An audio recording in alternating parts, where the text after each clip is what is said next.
පෙරවරු 9:47යි දැන් වෙලාව ඔබ ලෝ අතමුලත් සමගින් සෞම්‍ය දැන් සිත්තරුවෙක් වෙන්න පෙරම් පුරන කවුරු හරි අපි අතර ඉන්න පුළුවන් නේ අපි වහගෙන අපි පසුගිය සතියේදීත් කතා කළා එහෙම සිත්තරුවන් පිරිසකගේ චිත්‍ර කලාව සම්බන්ධයෙන් කෙරුණු ප්‍රදර්ශනයක් ගැන. හැබැයි අද අපි කතා කරන්නට බලාපොරොත්තු වෙන්නේ ඉන්නේ ඊට වඩා වෙනස් මානයක් ගැන. අපේ අදහස් එක්ක කෙනෙක්ට තියෙන සමාජීය අවශ්‍යතාවයන් අපි අපේ විවිධ ස්වරූපෙන් අපේ අදහස් උදහස් එක්ක අනිකාට සමීප කරනවා. එකක් එක චිත්‍රයක් වෙන්න පුළුවන්. නැත්නම් පද කිහිපයක් එකට ගොනු කරපු කවියක් වෙන්නට පුළුවන්. එහෙම නැත්නම් කෙටි කතාවක් වෙන්නට පුළුවන්. මේ Tamanta ගෝචර මාධ්‍යයක් Tamanගේ රුචි අරුචිකම් එක්ක අපි භාවිත කරනවා. දැන් එහෙම තැනක තියෙන විශේෂ වැඩ කටයුත්තක් ඉදිරියේදී සංවිධානයේ වෙමින් තිබෙනවා. ඒ ගැන අප ඔබව දැනුවත් කරන්නට හිටපු මිනුම්පතිතුමන් පාලිත උදේකාන්ත මහත්මාව සම්බන්ධ කරගන්නවා. දැන් එතුමාව සම්බන්ධ කරගන්නේ මේ එතුමන්ගේ හිටපු තනතුරත් එක්ක නෙවෙයි මේ කරන විශේෂ කලාත්මක කටයුත්ත ගැන දැනුවත් කරලීම උදෙසා. පාලිත උදේකාන්ත මහත්මයා අයබෝන්. අයබෝන්. පාලිත මහත්මයා අපි කැමති මේ නවනෙත් විදිහට අලුතෙන් net හොයාගෙන යන්නට හිතුනේ ඇයි කියලා අපි එතනින් කතාව ආරම්භ කරමු. මොකක්ද මේකේ නිමිත්ත වෙන්නේ? නවනෙත් වැඩසටහන අතර අපි රෝඩ විශ්වවිද්‍යාලයේ ආදි විද්‍යාර්ථීන්ගේ කොළඹ සංගමය හැටියට තමයි සංවිධානය කරන්නේ. අපේ මූලික අරමුණ ප්‍රධානම අරමුණ තමයි ඇත්තට මේ සමාජයේ ආකල්ප වල වෙනසක් කරන එක. අපේ තේමාව තමයි ජනහිතකාමී ශ්‍රී ලාංකේය සමාජයක් කරා කියන එක තමයි අපේ තේමාව. ඒ සඳහා අලුතින් සිතමු අලුතින් දකිමු කියන තේමාව තමයි මේ අපේ තරංගයේ සංවිධානය වෙන්නේ නවනෙත් වැඩසටහන තරංගය. ඒක අපි කාණ්ඩ කීපයක් තියෙනවා. ඒක තමයි චිත්‍ර සහ පෝස්ටර් තරංගය. ඒක විවෘත තරංගයක් වෙනවා. ඒ වගේම පාසල් ළමයින්ට වෙනවුණු තරංග කාණ්ඩ දෙකකින් තමයි ඒක ක්‍රියාත්මක වෙන්නේ. ඒකත් එක්කම තව තරංගයක් තියෙන අද කාලේට ගැලපෙන විදිහට කෙටි වීඩියෝ කොට විනාඩියක පමණ කෙටි වීඩියෝ එකක් හදලා මේ අපේ තේමාවට ගැලපෙන විදිහට කොහොමද මේ ආකල්ප ප්‍රවර්ධනය කරන්නේ ජනහිතකාමී ආකල්ප අන්‍යයන්ට කොහොමද සහයෝගය දක්වන්නේ වැඩිහිටියන්ට සලකන එක පරිසරයට ආදරය කරන එක ඒ වගේ තේමාවන් වලින් පුළුවන් මේ වීඩියෝ කොට ඉදිරිපත් කරන්න. ඒ වගේම අපි විශේෂයෙන් මේ අපේ ආබාධිත කණ්ඩායම් ඉලක්ක කරගෙන තවත් තරඟ කාණ්ඩ දෙකක් ඇත්තටම අපි පවත්වනවා. ඒකේ එකක් තමයි කවි පිළිබඳ තරඟය සහ කෙටි කතා තරඟ කාණ්ඩ දෙකකින් පැවැත්වෙනවා. මේ තරඟය සිංහල සහ දෙමළ කියන මාධ්‍ය දෙකෙන්මත් පැවැත්වෙනවා. අපි ඇත්තටම අපේ බලාපොරොත්තුව මේ හොඳ නිර්මාණකරුවන්ට අපිට අවස්ථාවක් දීලා ඒ හරහා මේ අපේ තේමාව ජනගත කරන්න. ඒ කියන්නේ ජනහිතකාමී ශ්‍රී ලාංකේය සමාජයක් අනුන්ට උදව් කරන සමාජයක්. අනික පෙරලාගෙන යන නෙමෙයි අනිකත් එක්ක ඉදිරියට යන විදිහේ ශ්‍රී ලංකා සමාජයක් හදාරන අවශ්‍ය ආකල්ප වෙනසකට මුල පුරන්න තමයි මේ තරඟය ආරම්භ අපි බලාපොරොත්තු වෙන්නේ.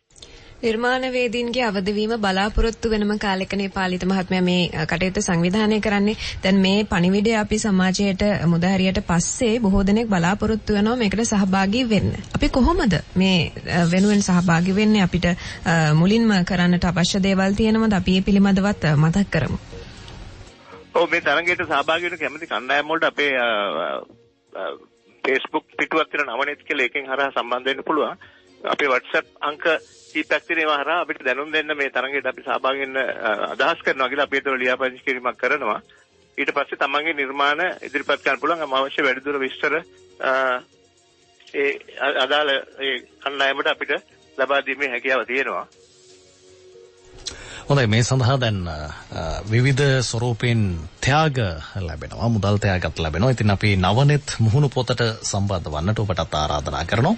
එහෙම නැතිනම් එක් WhatsApp අංකයක් සඳහන් කරන්නම් 077යි 350යි 29යි 28 077යි 350යි 29යි 28 මේ WhatsApp අංකයෙන් ඔබට තොරතුරු දැනගන්නට පුළුවන්. වඩා වැදගත් වෙවි ඔබ නවනෙත් මුහුණු පොතට ගිහින් මේ ගැන සොයා බැලුවොත් චිත්‍ර පෝස්ටර් කෙටි වීඩියෝ පට කාව්‍ය කෙටි කතා නිර්මාණ මේට ඇතුළත් විවෘත පාසල් ආබාධිත කියන කාණ්ඩයන් ඔස්සේ ක්‍රියාත්මක වෙන්නේ පාලිත උදේකාන්ත මහත්මයා අපිට සඳහන් කළේ. රුහුණු විශ්වවිද්‍යාලයේ ආදි විද්‍යාර්ථීන්ගේ සංගමේ කොළඹ සංගමය තමයි මේක කරන්නේ. දැන් කොළඹ සංගමේ නියෝජනයෙන් පාලිත මහත්මයා කතා කරන වෙලාවේ අපිට මේ කොළඹ සංගමේ සහ රුහුණු විශ්වවිද්‍යාලයේ ආදි විද්‍යාර්ථීන්ගේ සංගමයෙන් කරන අනෙකුත් වැඩ ගැනත් ටිකක් කෙටියෙන් කියමු.